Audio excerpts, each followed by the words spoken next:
We now welcome the number 14 ranked UFC bantamweight contender in the world, Sean O'Malley. Sean, thank you for the time today, sir. Yep. We will kick things off with Gabriel Gonzalez from Cageside Press.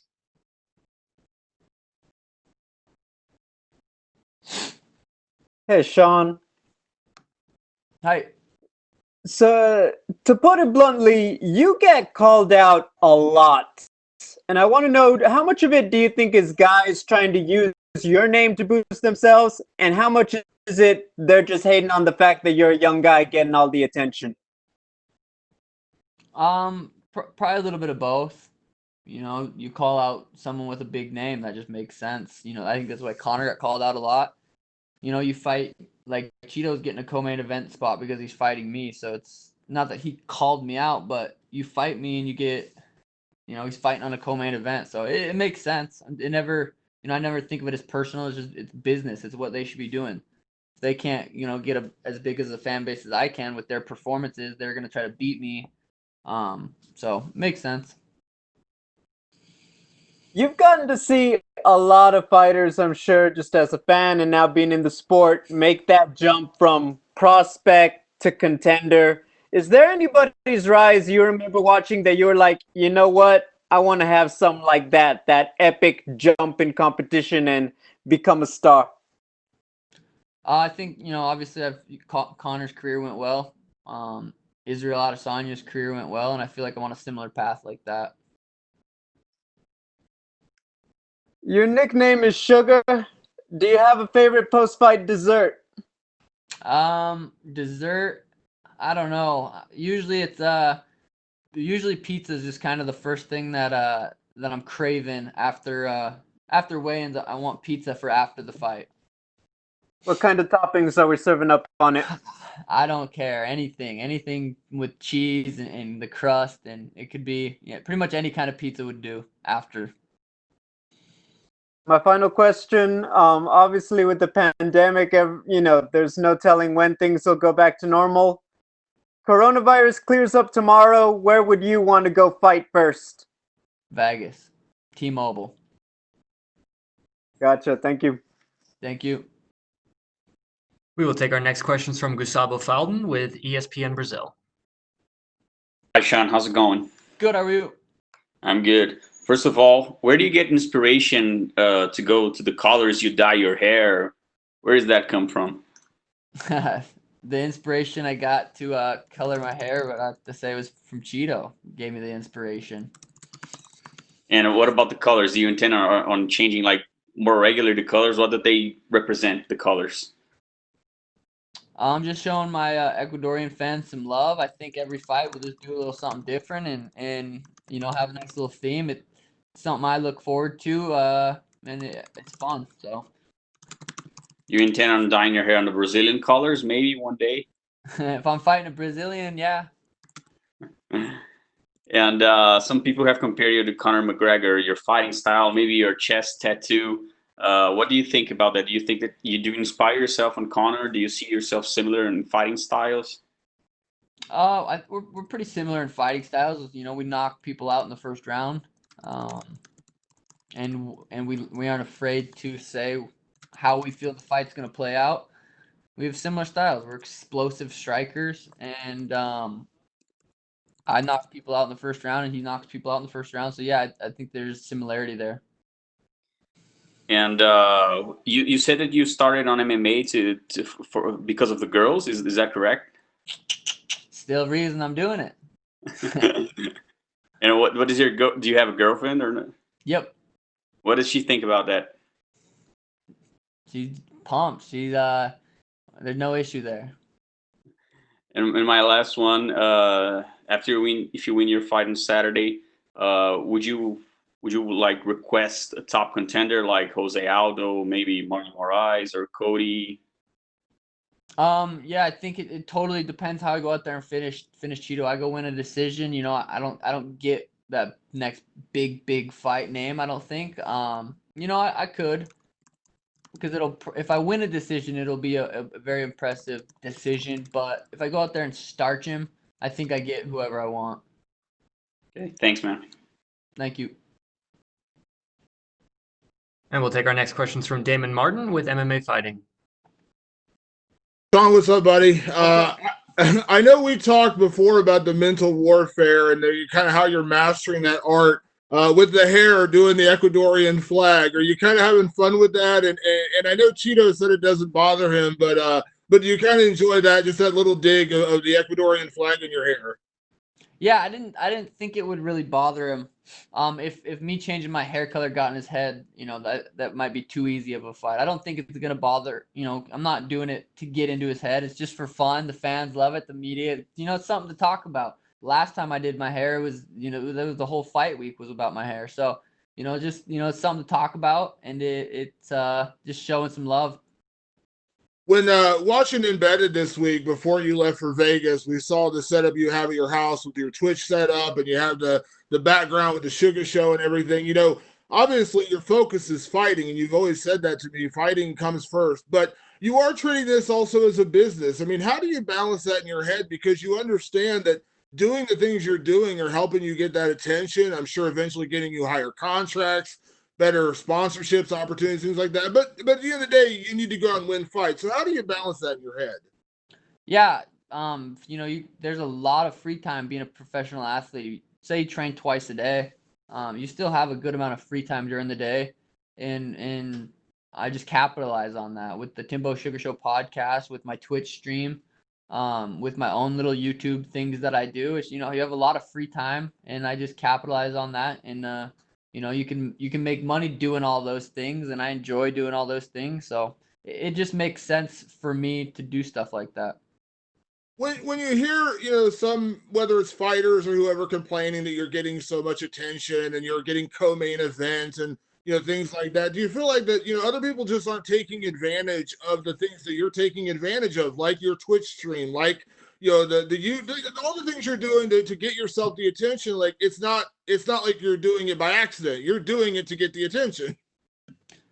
Well, say I'm not streaming or doing anything I'm doing, but I'm still knocking people out. That's why I'm in the co-main event spot. Not because I stream, not because I have 1 million followers on Instagram, not because of anything else. It's because I'm knocking people out and putting their lights out. That's what it is. You knock out, like I knocked out Alfred, made Snoop Dogg go crazy. I knock out Jose Quinones on my 2-year comeback. I knock out Eddie Wineland, opening up the big pay-per-view. It's not because I'm doing anything other than knocking people out.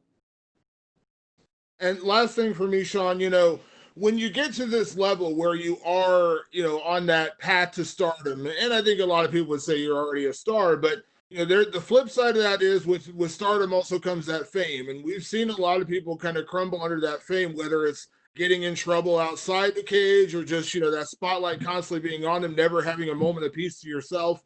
How do you feel like you're adjusting to that part of life where you kind of know at all times you're under the microscope? Yeah, I think I'm doing good with it. It's not, if I want to not stream or not do the podcast or not make a YouTube video, I can stay home and get away from everything. So it does. I don't feel like I'm trapped in it. I feel like if I need to get away from it, I can. And I do enough to where I'm not too stressed out. But yeah, I think I'm handling it well, and I think I kind of was able to prepare for it those 2 years I was off. After that Andre fight, I got a little bit of notoriety and fame, breaking my foot and continuing to fight. And I think those 2 years off, I got to think a lot about it and understand that I have to just stay grounded, keep the same circle around me, and keep doing what I'm doing and enjoy life and enjoy the little things in life to keep me humble. Thank you, Sean. Best of luck this weekend. Thank you. We will take our next questions from Augusto Niez-Gay from Somos MMA. Hi, Sean. How are you? Hi. First of all, how are you adapting to this different fight week and the pandemic situation? Are you getting used to the new procedures and all that?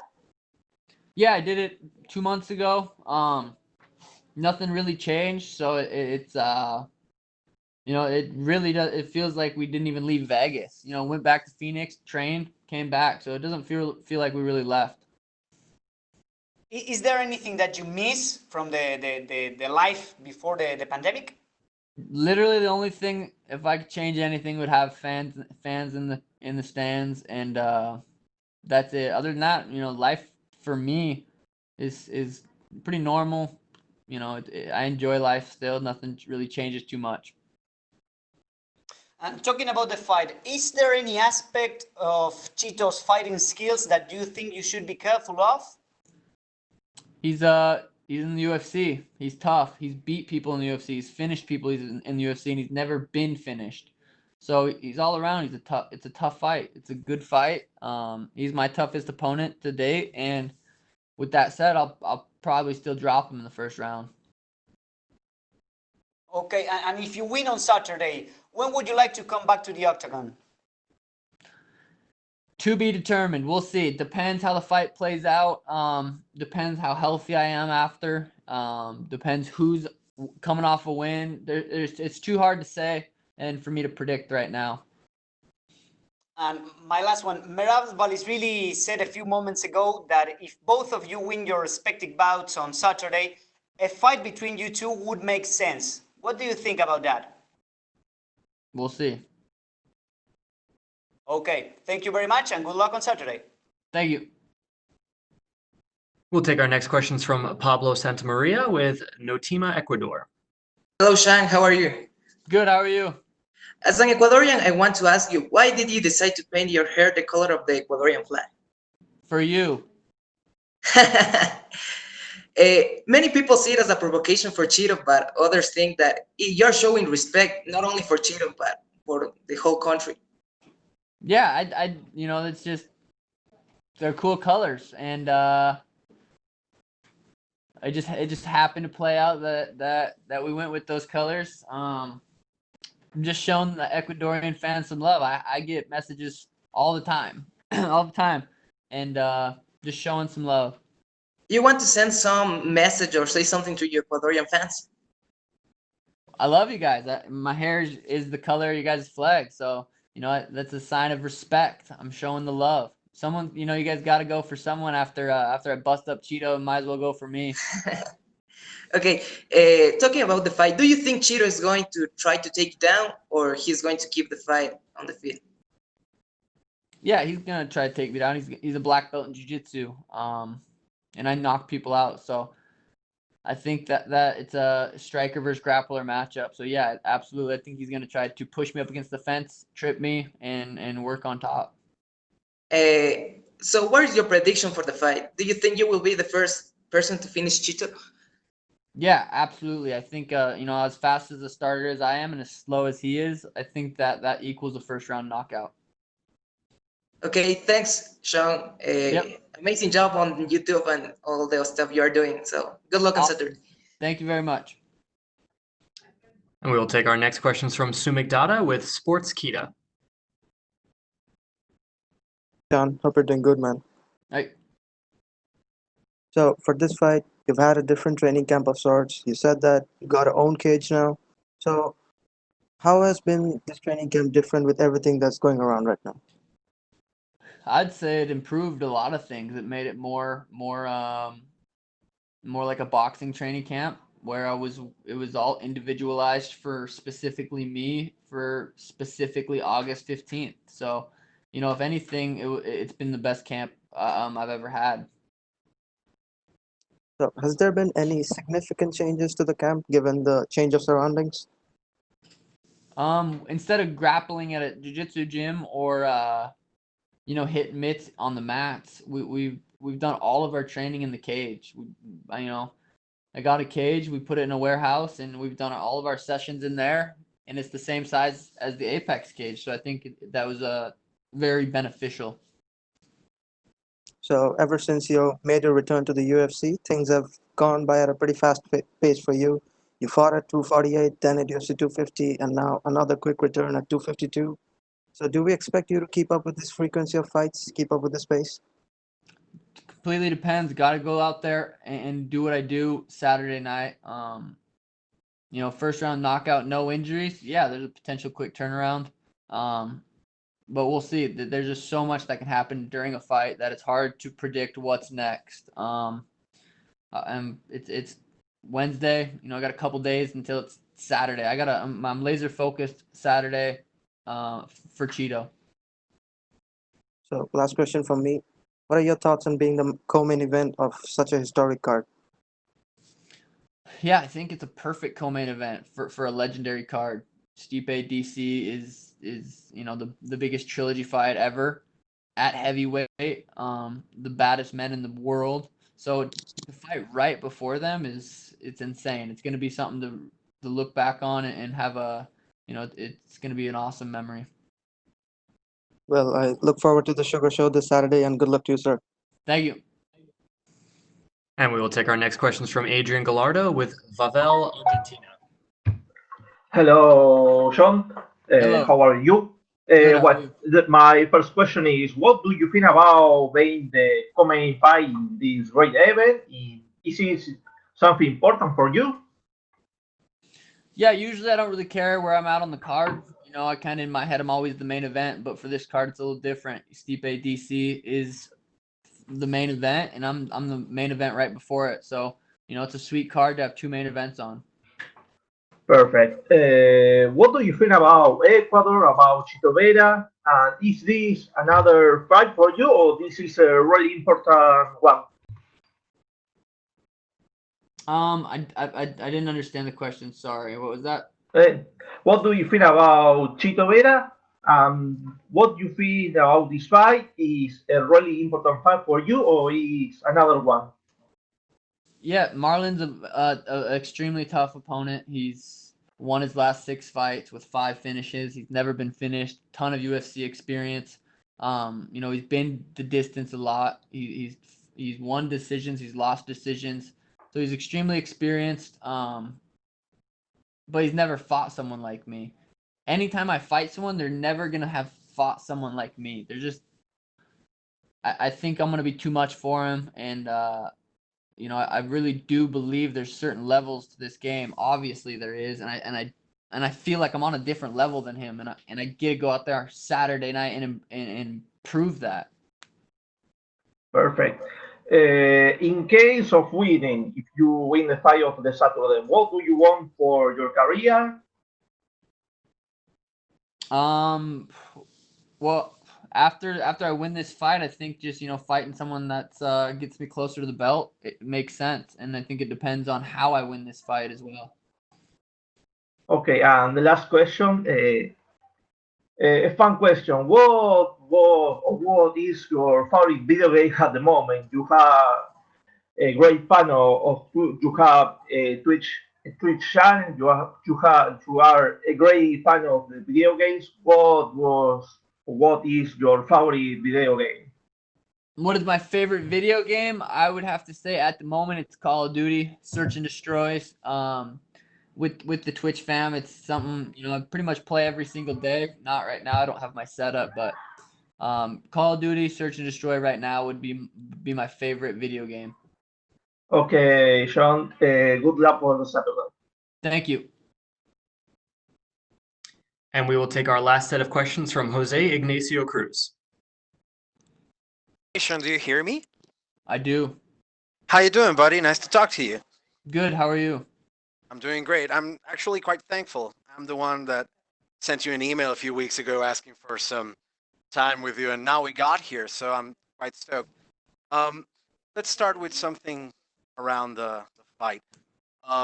Everybody's talking about on social media about you maybe not able to compete high-level opponents to this point in your career, and the matchup with Cheeto comes as a really big, the first real big test for you. What do you say to all the naysayers out there that feel that maybe you're not prepared to the upper echelons of the division?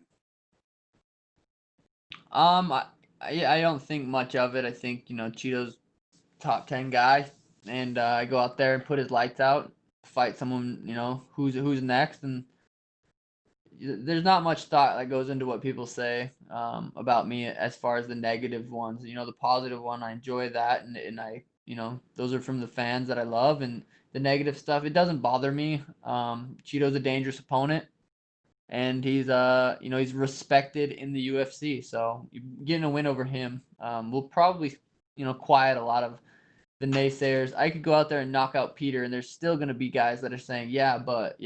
So, don't really pay much of attention to the negative stuff. I see. Let's go to the dreamland for a bit. Okay.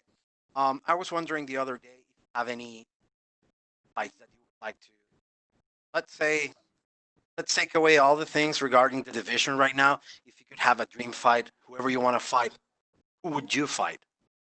Probably Connor. I think that would be I think the fans would like that. I think that's an exciting fight. That's a fight that I feel like I could win. It's not like there's not a chance. I feel like it's a fight I could win, and it's a fight that would probably be a dream fight. How do you feel stylistically that matchup? How do you feel that you would go for the win?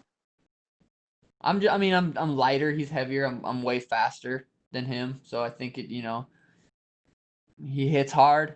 I'm good at not getting hit, and I think it'd be interesting.